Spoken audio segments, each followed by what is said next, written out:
Hey. Oh my God, this filter plus my wild hair. I'm trying to get it situated. Hi. Ejani here, aka Technicolor Priestess.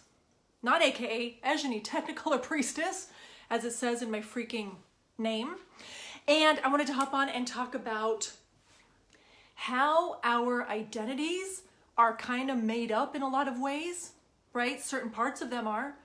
And I want to use myself as an example about how I used to show up, how I used to be, how I used to move through my world, right?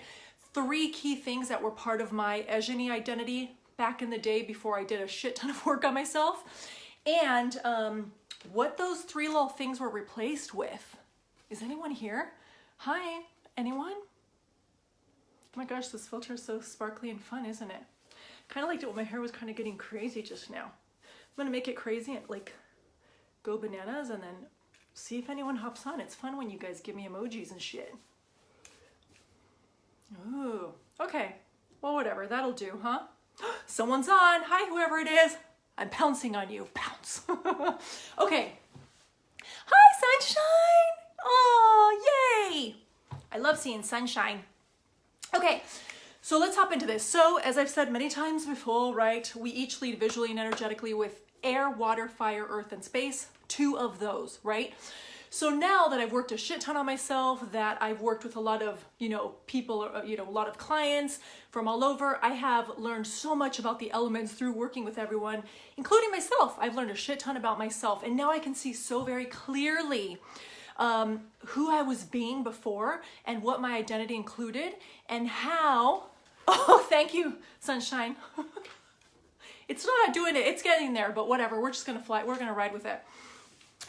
So when I look at who I was being there, what my identity was, and what the key components of my identity were, like, even 3 years ago, and what they are now, it is mind-blowing.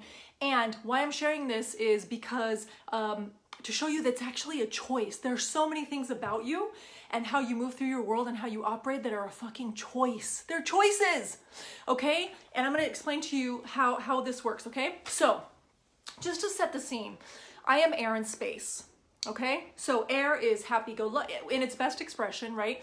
Air is happy-go-lucky, it's playful, it brings lightness, it's effervescent, right? It's bubbly, it's fun. It can be sort of like little kid energy, right? So that's kind of like the general staples, the general keywords for air. Space is visionary, it's otherworldly, it's innovative, it's avant-garde, it's a little odd, right? Because it is otherworldly, so it can feel very extraterrestrial, okay? So here's what happened to me. From a very early age, I was around a lot of fire people, and fire people in their shadow. And when fire is in shadow, it is getting angry, it is getting burnout, it is overdoing, it is overproductive, it is overstimulated, it is burning relationships down, not in a healthy way, but in a like, fuck you, burning everything down, like angry. It's because of it's fueled by passion. It can get so angry, right? So I was like, let's crank up this air shit. And I was like, I'm gonna turn on the nice and the likable and the kind and the charming. And I'm gonna like nice the fuck out of all these situations. I was essentially like a permanent diplomat, putting out fires, like, right? So that was me, constantly troubleshooting, constantly meddling to try to solve problems between people, trying to like calm people down, right? And at the same time, trying so incredibly hard to be likable, right? And also constantly worried because air, when you're in shadow as an air, you pretty much inhabit this much of your space, of your physical space. So I was like swirling. I'm just gonna keep doing this to my hair. I was swirling and trying to like figure out and thinking about how I could help everyone, how I could solve everyone's problems, how I could also make everyone like me more, how I could bend over backwards even more in other ridiculous ways to fix everything for everyone, right? And really just be loved, because I really thought, as part of my old identity, that the only thing that made me lovable and likable and worthy, right, and my only redeeming quality really, was that I was nice and that people liked me, right? So I had to make an extra effort in order to make myself likable, right? So, okay, I'm actually totally going off here. So anyway, when you're in your head, a lot, right? Bloop, like right here. What happened? That like lots happens, right? You're stressed out, you're anxious, like that was the case for me. Super mega anxiety, like where I would almost like faint because I literally couldn't breathe. So I remember, you know, going home from work and I would literally see stars because I was so fucking stressed out and living here, and I could only see what was here. And I almost passed out in a taxi, right? I probably did. That happened a lot, right? And that was part of my identity. Ajani's like anxious. She's kind of a nervous Nelly, right? She's kind of stressed out. And so part of it was like, she is such a klutz. Ajani is such a klutz. And so I was like, klutzy Ajani, always getting hurt, always have bruises on my leg, always, you know, because again, only spending time here, I didn't have a lot of space for other things. So putting ice cream away in the regular cabinet, having it melt, you know, falling, ramming into a tree trunk as I'm talking to someone because I didn't see it, just super fucking unaware, clumsy, klutz, right? Oh, Ajani's so clumsy. That was something that was just so part of me always, right? Like my mom, like everyone would make fun of me because I was so clumsy. Oh, you're so tall and like whatever, that you can't control your body pretty much, right? You're just flailing and all over the place. And here's the thing. It's not the case anymore. I'm still silly. I'm still goofy. I'm still 6 feet tall, right? I still got a 6 foot wingspan. However, once I started coming down and actually inhabiting my body, stopped letting my brain run the show, stopped thinking that everything that happened in this part of myself and my being was all that there was, right? As soon as I started coming down into my body and moving more, right, into like actually feeling my entire experience instead of overanalyzing and freaking the fuck out in air shadow. Once I started doing that and stepping back, taking a deep breath, not letting the anxiety like totally overpower me, asking myself questions, tapping into my intuition instead of only listening to what was happening in here, right? What happened is I stopped being clumsy. Seriously. So actually clumsy is not really part of my identity anymore. Again, I'm still hyper, I'm still silly, I'm still bubbly, I'm still a weirdo, all that shit, right? And I like to think I'm likable. Just kidding. I'm not kidding. I'm into it. But the thing is, the clumsy part was just a side effect. It was just part of what was built in when I was hanging out in shadow so much, when it was more important for me to be liked by others than to be myself, when it was more of a priority to solve everyone else's problems than tap into myself and be with myself and honor the shit out of myself. You see that? Give me an emoji if you can relate. Are there any other heirs out there who are watching who can relate to this? I'm gonna pause for a moment, see if there are. Anyway, okay, so that's one that was like, you think, oh, they're just always clumsy. They're certain characteristics you just can't change. You're born with it. False. Fucking false. I am no longer a klutz. I don't know the last time I fell. I mean, obviously we are human. I still bunk into shit sometimes, but that is no longer part of my identity. Isn't that amazing? Okay, so it's a fucking choice. You feel me, sunshine, my fellow air and space, right? You get it. Not anymore, right? When you're connected to yourself and when you really tune in, like it doesn't have to be that way, right? You actually have your bearings. You actually know, you understand, you know, space and all that shit around you, right? Okay, so the next one that was part of my identity, which certainly is not now, is I always made myself the inferior party in any relationship. In any relationship I was in ever, the other person, whether it was my BFF or my friends that I was hanging out with, whether it was my family, my cousin, whatever, the neighbor, I was always the inferior one. That person always got more credit than I did. Which means, right, I had BFFs. I had one specifically who I've since cut ties with. I did it probably a decade ago, but I was the sidekick. Hold on, water ice, similar situation this day. I can't forget I'm water and default to fire causes problems. Yeah, yes. So I always made myself inferior to this particular friend, right? So when we went out, it was almost like our shtick, right? Like she would boss me around or act all like superior or like tell me to do little things. And like a little puppy, I would just do it. Like, cause you know, again, back to the likability thing a little bit, right? Like, oh, I'll just be likable and I'll let her shine. I'll let her take the spotlight. Cause who am I to take that from her, right? Yes, Simone, alas, Yeah. Oh, you used to do that too, Valerie. Yep. So total fucking sidekick. Like, oh, she's the cute, like goofy, dorky one or whatever. She's kind of the flaky one. Cause again, clumsy, flaky, right?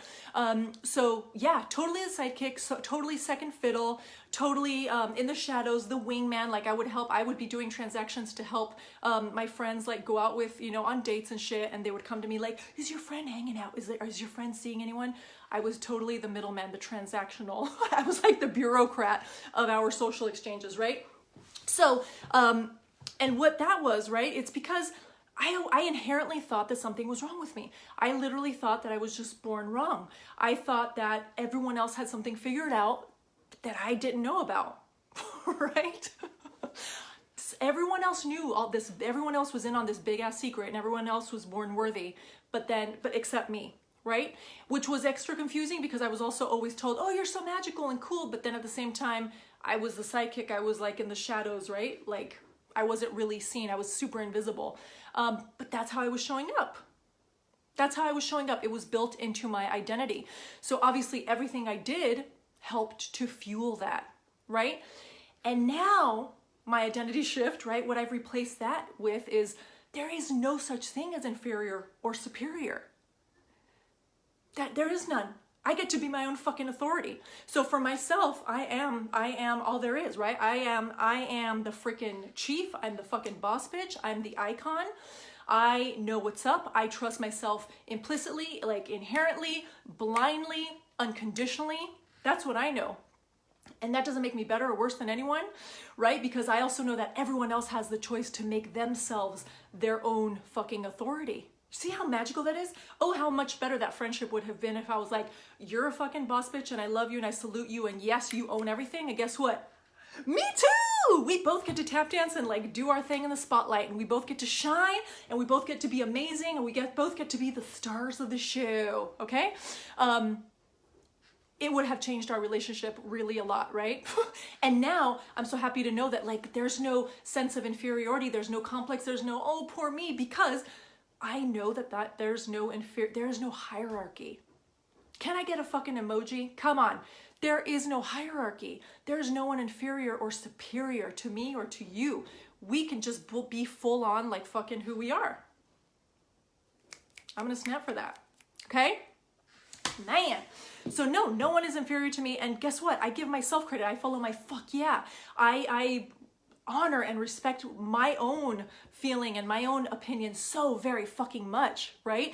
And I encourage others to do the same. And my encouraging others to do the same is clean because I do it myself first. Before I was always like cheerleading people on and I've always been, you know, I was kind of always coaching people before I even knew what coaching was. Thanks for the emojis.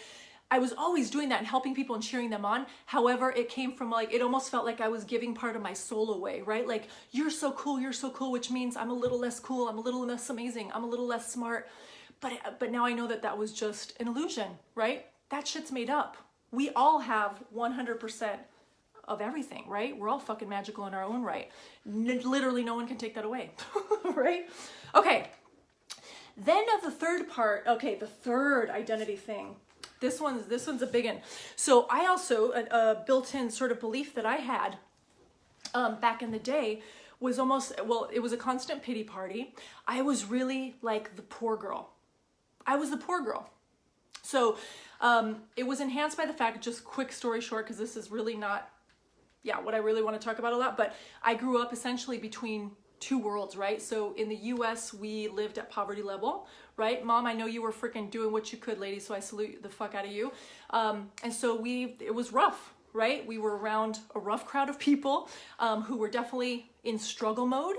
So that was one aspect, and I really felt that. And then when my other sort of part of my life was spent with our family in Mexico, who had a totally different existence. It was lovely, easy, affluent, socialite, dinner parties and cocktails and sequin and all that jazz, right?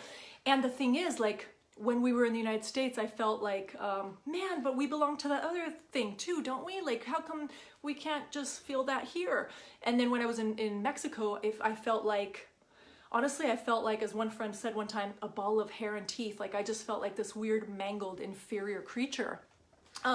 Because I was like, but we're related. Like, I'm supposed to be living this life like you guys, right? How come I'm not living this life like you guys? I have to just like kind of wear my best outfit and show up and you know, have the mannerisms and the etiquette. But then when I go home, like this is not my reality anymore, right? So this was like one of my core wounds. So I really for so long was just like, poor me.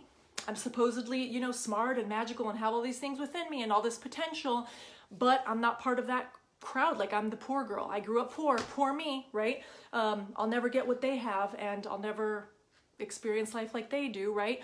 And so this kind of in a weird way kind of made me feel like I was waiting for something to come, just like, yeah, a little bit Cinderella-y, Simone, it's true. It's true, a little Cinderella-y. So what I learned after that, what I built into my freaking, and this took me a lot, like the money consciousness part and feeling like a poor girl and feeling like I got left out and feeling like always like I was like knocking on some window and watching everyone like delight in their riches and their amazing land. And they recognize me, they'd be like, hey, Ajani, what's up, girl? And then they'd be like continuing to do their fabulous things, right? And I didn't have access. Like that was stopping me for so long and it kept me fucking frozen in so many ways. And so it kept me always shopping in the bargain bins. Oh, never ever like having a facial or a massage, nothing like that. No self-care, like very, very little self-care, like the basics, the like bare minimum self-care. So I treated myself as the poor girl. Even when I got my first corporate job and I was making plenty of money, poor girl. I would spend my money in a way that would perpetuate like, oh my God, what happened to my money? See, now I still can't have what I want, right? What the fuck?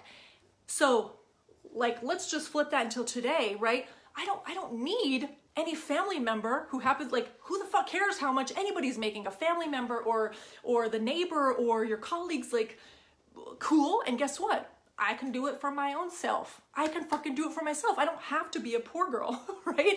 It's literally an energetic thing. It's literally a mindset and a way, it's a viewpoint, it's a perspective. And what I changed, what I shook myself out of was that fucking perspective, right? That somehow I was missing the magical key to not being a poor girl anymore. Guess what the magical key is? Just deciding that you're not a fucking poor girl. Deciding that you're a rich ass, badass woman. That deserves some emojis. Come on. Emoji me up. Anyone? Okay. So that has been a huge shift. And the more I step into this, right, I am fucking limitless. I am abundant. I am a money machine. I'm a fucking money magnet. Like, bring it, bring it, bring it. The more I believe that and the more it happens, the more I get proof back of that. Because remember, everything we focus on, we find evidence for. Whatever we fucking focus on, whatever we believe is what we get back. It just is. Right? That whatever we focus on expands. So the more I focused on being poor and not having enough shit or whatever, poor Ajani, the more I got evidence of that, right? Oh, I'm happy this is resonating. Yay! I'm doing this for you all. You're all champions. So that, like, and I even, to really, like, drill this in, like, my confidence, my security in myself, my self-backing, totally fucking shifted, right? That's really the overarching thing here, is that now I am my full fucking supporter. I am my full, like, I am my ally. I am constantly my cheerleader, right? All of the time.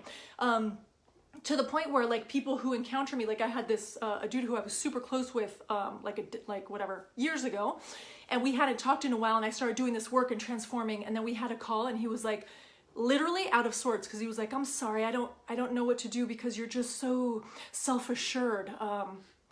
He literally, it could not compute. He could not even connect with me because I was not that same person who's like, poor me, beat me up, let's make fun of me, right? He literally, like, it literally did not compute. He literally, we had not the same connection anymore, and we haven't since, right?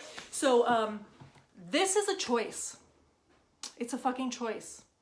You can be the person who's bending over backwards, trying to create, like, continue to perpetuate this identity that others have decided makes you, you know, good and right and that you get approval for, or you can actually become who the fuck you are.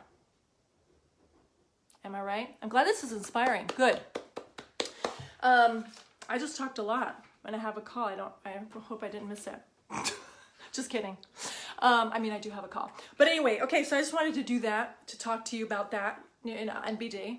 All that to say, and this is why, if anyone's like, oh my God, but this is so big, like, watch it, like, how have you accomplished this or whatever, what I can say is, like really, really with certainty, if I have been able to transform and totally become a new person in my own eyes, and totally become a new person with how I show up and what I receive and what I generate and what I create and the results that my clients get, like seriously, anyone can do it.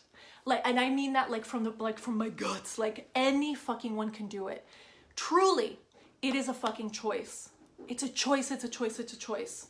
And yeah, I invite you to just start paying attention. Like notice where you're buying into some shit that doesn't have to be part of your identity. What are those like those little factors, those little things that you've built into your identity that you're like, these like little fuckers are not even serving me. Like, why are they even here, right? Time to start trimming the fat, time to start editing that shit. Edit the fuck out of your identity. Ooh, that's another good one. Hashtag edit your identity, okay? Thank you so much for watching. I love it when people are on and I just want to keep yapping because you're here watching. Okay, I'm going to do this. Okay. Yay! Mwah! Thank you so much, and I'll come back and yap again real soon. All right, darlings.